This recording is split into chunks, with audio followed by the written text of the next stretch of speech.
Welcome to Trails of Enchantment, where we travel and discover the diverse cultures and nature of the Borderland region, where we share the stories of the places, the art, and the people that make up this beautiful land. We're here to preserve and celebrate the uniqueness of the past, share a taste of the present community, and engulf the bright future that awaits. Trails of Enchantment. Let's start on the trail. In Silver City, there's a historic district named Chihuahua Hill that was formed in the earliest days of the town. Learn how this neighborhood's identity helped shape the future of this vibrant community. Silver City was founded in 1870, and we have all kinds of records showing, who were the first people to discover silver in this community. But there's this whole folk tradition that before it was, founded by Americans, there was a small community here called San Vicente. It was actually called La Ciénaga de San Vicente. And there's not a whole lot of documentation about that place. But most of the folk stories that we hear in this community and that we've collected from this oral history project point to Chihuahua Hill being the site of San Vicente. So a lot of people say Chihuahua Hill kind of predates Silver City. We don't know exactly when that started, but there are some sources that, say maybe 15 years before Silver City was officially founded, San Vicente was here, being used by primarily Mexican ranchers. The first use of the term Chihuahua Hill for the neighborhood was in the 1880s. It was in a newspaper. And since that time, the founding of Silver City, pretty much up until the late 20th century, it was primarily, Mexican-American neighborhood. If you look at a lot of the old census records, there's this whole kind of myth in a lot of local histories about the founding of Silver City, how it was founded on Anglo grit and ingenuity. And if you look at these old census records, you see that all the people putting in the labor that helped the town develop were Mexicans or Mexican-Americans. So really they were a driver of the success of this community.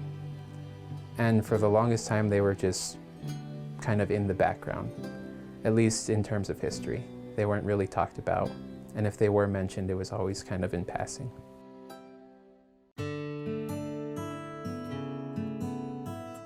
Somewhere maybe the 1970s or so, a lot of the elders started passing away. A lot of the elders from these families who had been in the same neighborhood for generations.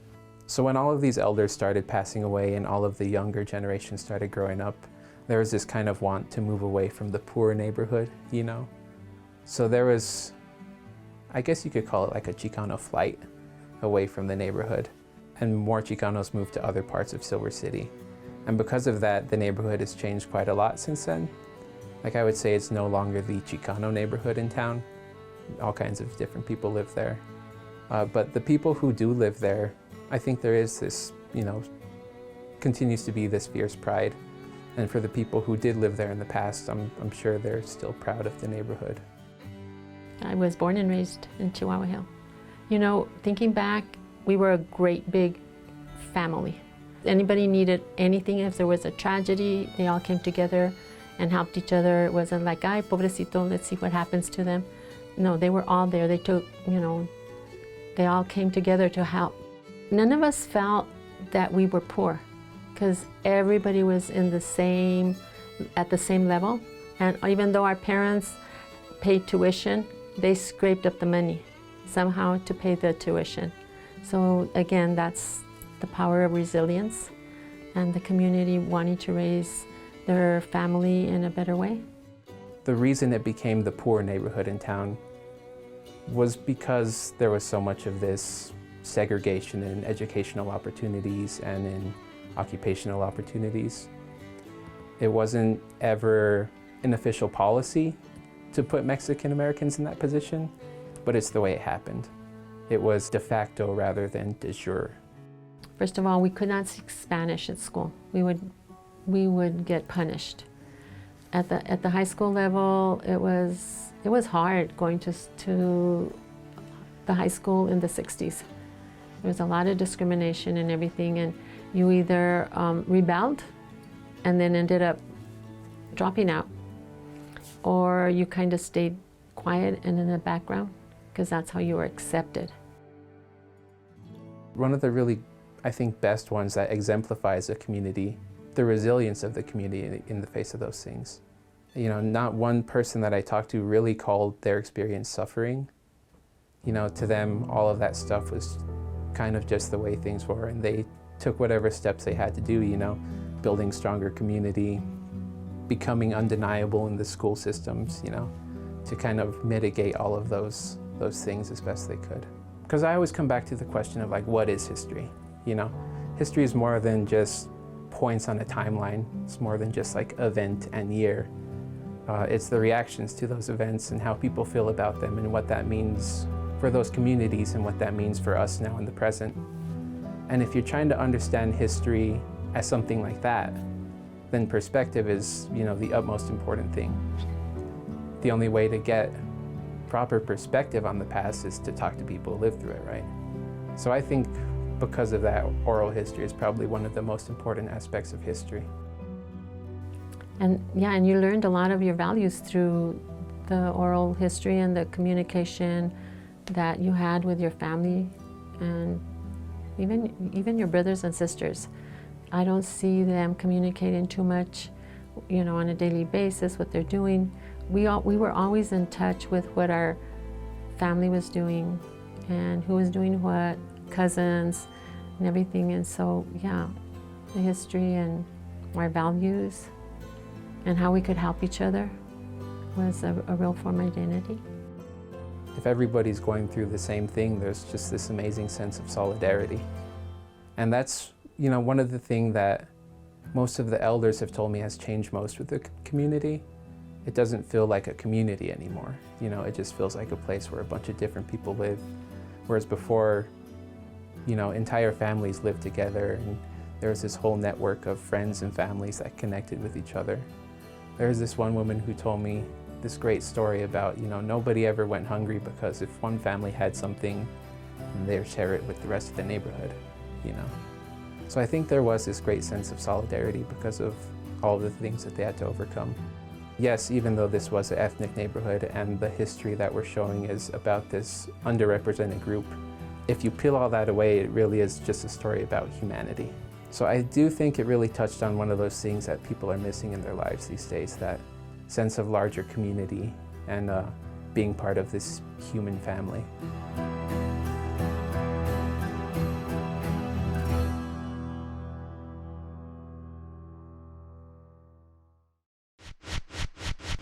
Pump up those tires, grab a helmet, and let's bike over to the 38th annual Tour of the Gila in Silver City.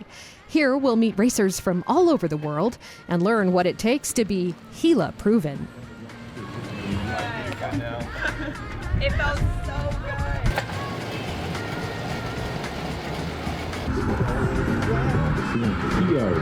Skyline with a 37.36. It's always a really hard thing to put this race on. It takes a community, and we've got an incredible community that helps me out immensely. This is a non-paying volunteership I've been doing for many, many years, but it's a mission of love. The idea with Tour of the Gila is we want to give back to our community. We also want to provide a platform for national, international cyclists to come to Silver City and showcase their talents. This is an extremely difficult 5 days of racing. And when you survive Tour of the Gila, you're Gila proven, and you get noticed by people in the community of cycling. I love the Gila. I've been here 50 years. And you know, the Gila is a special place. It's a spiritual place. And we're just trying to let people know how good this place is. And when people come, they go, this is cool. This is a great little town. So it's been a really incredible experience. Obviously, it's the first day, but racing with this team has been really cool. So Tour of the Gila, I think the most interesting part of it is, I guess there's kind of three parts. It's the altitude, it's the climbing, and it's the wind. The wind is kind of the thing that can change the race unexpectedly. You can study the climbs, you can prepare for altitude, but there's going to be days we have crosswinds, which and cycling is a very difficult thing to deal with. I just try to clear my mind and focus. I have a mantra. I'm strong and I'm in control, and that's what replays in my mind when I'm racing. So we're the support for all the riders in the race if they need it. And we're there for adjustments, like at the time trial, we'll do adjustments to make sure their bike passes, make sure the shifting is good, pump tires, whatever they need, adjust their cleats. And in the road race, we're like the mobile NASCAR crew that jumps out and changes wheels. It's a beautiful scenery around here. Like, it's a great climate, and and the race courses are in some just awesome country. Soy Andrea Martínez y me encuentro en el Tour de Gila. Estamos en la primera etapa, que fue la contrarreloj. Es una contrarreloj con muy rolling, con hills y pues con mucho viento. Aún nos quedan 4 etapas y me siento pues muy contenta porque es mi primer Tour de Gila. Hoy fue un día pues algo duro porque aquí compites contra ti mismo, y pues espero que cada día mejore, que cada día vengan mejor las piernas y que mejoremos en la general también.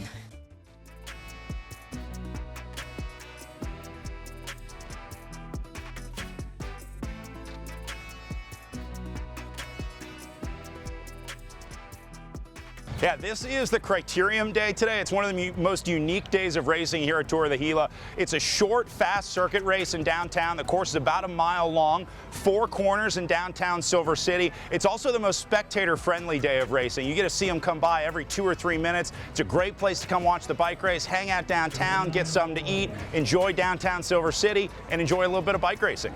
This is, I think, my 10th year here in Silver City. I travel all over the world announcing all the best bike races out there, but I got to say, Silver City has something really special here at Tour of the Gila. I've seen bike races all over Europe, all over Asia, all over the United States, but there's nothing like the community here in Silver City. Last lap, gentlemen, 1 lap to go.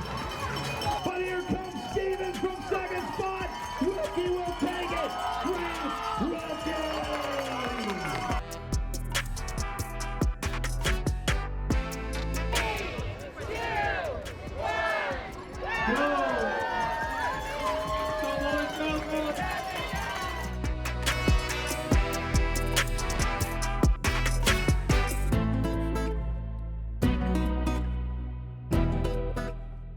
It was really fun. It was really cool to be able to race with all my friends and get to just see everyone. I really like the race because I can go against everybody and have fun. I like the race because there's a competition and I like to get in places and it's really fun to do it.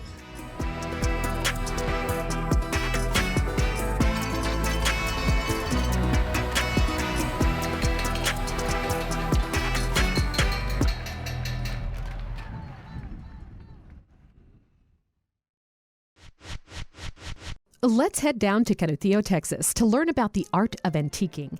Here we sit down with antique dealer Charlie Rizzo and learn about his passion for antiquing and the history of the Whoopee Bowl Antique Mall. I got into antique, and I worked in public education for the El Paso School District, and my neighbor, he was a flea market buff. So I started going with him every Saturday and Sunday mornings, and I was buying things that I knew I could resell. And then it kind of became a hobby, and I would once a month or so, I'd go to the flea market and I'd sell the stuff that I bought. And then little by little, we started to get a shop. About 26 years ago, we started down on Donovan Drive in the middle buildings. And after 5 years of having to be there 6 days, 7 days a week, we decided to move to the Whoopee Bowl, which you don't have to really be here if you don't want to, because we pay our rent and they sell things for us here. So I've been doing it now for 22 years here at the Whoopee Bowl. So it's a good story on this Whoopee Bowl. The gentleman that owns it, his name is Al Knock. He's 83 years old. This has been a lifelong dream of his. He came from Detroit, Michigan, and he moved down to El Paso. came down here, I think, to buy a bunch of aluminum to sell up in Detroit, and he met his wife down here. So once he met his wife down here, he moved everything he had. He was in the upholstery business, Corvette upholstery business. He took 17 18-wheelers of equipment to come down here to start his business. He dreamed about this. Most of the stuff that you'll find outside and inside is all his, you know. I'd say so. Half of the stuff is his, and this is a large place, but half of it's his stuff. When Al was a young kid in Detroit, there was some sort of a business or a park or something called a Whoopee Bowl. And he remembered that years later when he decided to open up a shop. He said, I used to love going to that Whoopee Bowl, so I think I'm going to call my place the Whoopee Bowl. You know, everybody says that when you're in this junk business, it's a disease. It's the hunt of looking for something. There are times when I used to sell on eBay too, and I would find something, even in here, I'd walk around and I'd buy something, I'd turn around and sell it on eBay and make 4 or 5 times what I paid for it. So the excitement, I guess, is the hunt of finding something good. And for me, you know, it started out as a hobby, and then after I retired after 34 years with the school district, it's become, I come 3 or 4 times a week at least, and I hang out here. If I'm here, I can sell my stuff because it's mine. I can give what discounts I want, and you get to meet the people. The people come from all over the United States. They come in. They, not only all the United States, they come from all over the world. I've had customers from Germany, from France, from Australia, you know, from China, Japan. There's guys that come in here regularly from Japan. They look for old blue jeans. They buy everything. They take it back with them, you know. So in this particular building, almost anything you want to find, you can find in here, because with, I said, over 40 dealers, and then the entire second floor is, you know, one dealer. I don't have a specific thing that I look for my booth, but I have certain things. Anything that's old sports memorabilia, you know, I was a coach for like 12 years before I went into administration in the school district. So I like old sports memorabilia. I like old pocket knives. I like coins. I used to, before people started hoarding the coins, people would come in and sell me their silver coins, and I had a showcase full of silver coins.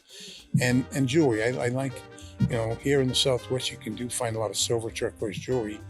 So those are the things I look for. But if you look in my booth, I have a little bit of everything. So it's just, if the price is right, buy it and it will sell. Well, I'm going to give you a quote from the owner of this place. He says that once this freeway is done, this place is going to be hopping, because there's so much stuff in here. It's going to be easy, accessible, and people are still going to be buying antiques. It's a way of life, you know. Everyone's out for the hunt. They come in here, they don't know what they're going to buy when they walk through that front door.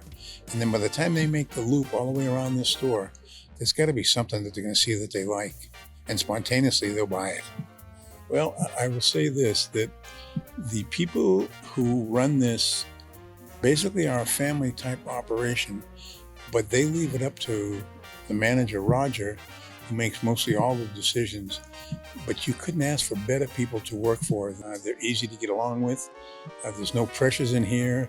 Nobody ever has any problems with anybody in here. I've been here 22 years, and every time I'm here, everything runs smoothly. Originally, I'm from New England on the North Shore, about 12 miles outside of Boston, a small town called Swampscott, Massachusetts. I came here to Fort Bliss in the 60s. I got stationed at Fort Bliss, stayed here. When I went home, stayed home for 1 year, and I told my mom, I'm moving.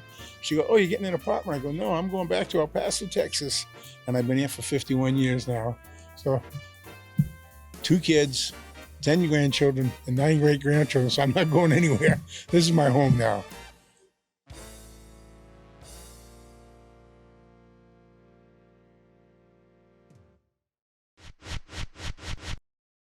Close to the Franklin Mountains in northeast El Paso is the one and only Border Patrol Museum in the United States. Come along as we explore and talk about the exhibits and history that have been shaping the landscape for our modern-day Border Patrol. So we were founded in 1985, and then we were initially in the Cortez building but we moved to our current location in 1994. So we are not part of the official Border Patrol. We were founded by a group of retired Border Patrol agents. And so that is how we came to be. So we do not receive funding from the patrol. We're not under their umbrella, if you will. But we do work very closely with the patrol, and they are allowed to come in and give guidance and advice on some things, as well as they'll often donate artifacts that they can on their end as well. So we do work with them, but we're not part of them. So what's really fun is we do have vehicles, and they're fairly sturdy, so we can get families and children engaged in them. And so that's just one way for people to engage with museums.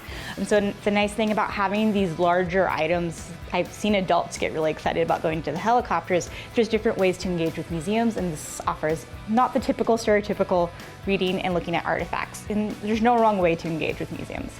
A lot of people get their information from the news, and regardless of how you get news, what news, you're not given the full story, and you're not really talking about the agents themselves.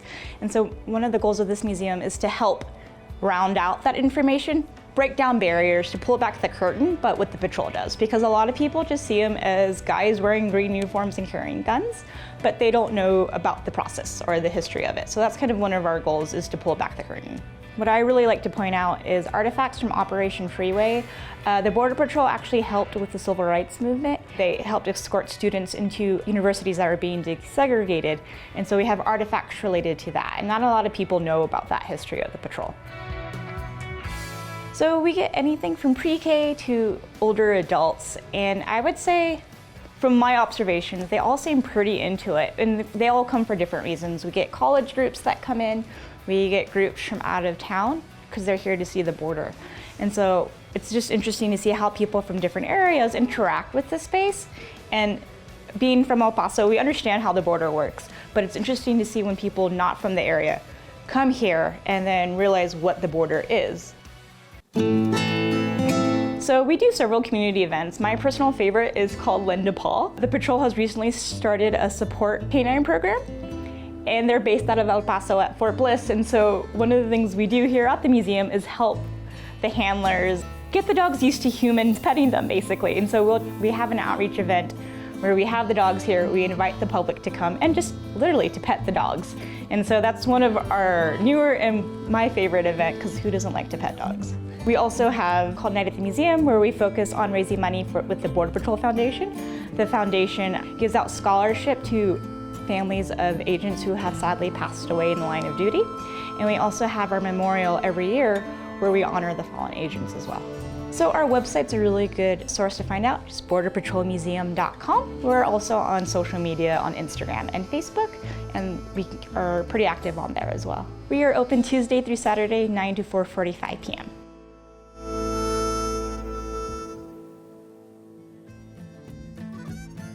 All locally produced programming is available online at krwg.org and youtube.com.